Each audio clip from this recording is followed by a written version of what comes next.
Ang kwento ni Moises ay isa sa mga pinakakilalang kwento sa Biblia, lalo na sa aklat ng Eksodo. Si Moises ay isang propeta at pinuno na pinili ng Diyos upang iligtas ang mga Israelita mula sa pagkaalipin sa Ehipto at patungo sa lupang ipinangako. Nagsimula ang kwento ni Moises nang siya ay ipanganak noong panahong nagdeklara ang Farao ng Ehipto na ang lahat ng bagong panganak na lalaki ng mga Israelita ay dapat patayin. Iniligtas si Moises ng kanyang ina sa pamamagitan ng paggawa sa isang basket na ilagay sa talahiban sa tabi ng ilog. Siya ay natagpuan at itinanghal na anak ng isang prinsesang Ehiptong babae. Siya ay lumaki sa palasyo ng Farao, ngunit sa kalaunan ay natuklasan ang kanyang tunay na pagkatao. Sa paglaki ni Moises, naging maalam at malakas siya. Isang araw nakita niya ang isang Ehipsyanong pinapalo ang isang aliping Hebreo.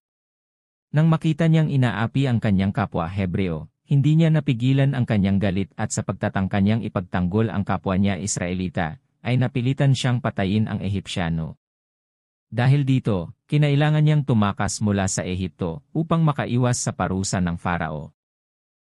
Sa paglalakbay ni Moises, siya ay tumungo sa Midian kung saan siya ay naging isang tagapag-alaga ng mga tupa. Doon, siya ay nakatagpo ng pangalawang pamilya at naging asawa niya ang anak ng paring si Jethro. Habang siya ay napapastol ng mga tupa doon sa bundok ng Horeb, siya ay tinawag ng Diyos mula doon sa isang maliit na punong kahoy na hindi nasusunog.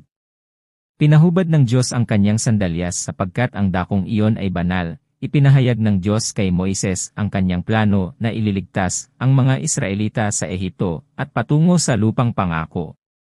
Sa pamamagitan ng kapangyarihan ng Diyos, inilabas ni Moises ang mga Israelita mula sa Ehipto.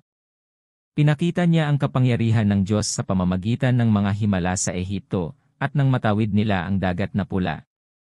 Tinanggap ni Moises ang mga utos ng Diyos, na kinilala bilang 10 utos, at itinuro niya ito sa mga tao. Ngunit, dahil sa pagsuway at katigasan ng ulo ng mga Israelita, ang kanilang paglalakbay ay tumagal ng maraming taon sa ilang. Dahil dito, hindi sila nakapasok sa lupang pangako. Sa kabila nito, pinanghawakan ni Moises ang kanyang pananampalataya at pamumuno hanggang sa kanyang pagpanaw. Ang kwento ni Moises ay isang halimbawa ng pananampalataya, tapang, at pagsunod sa kalooban ng Diyos, at ito ay patuloy na nagbibigay inspirasyon sa maraming tao hanggang sa kasalukuyan.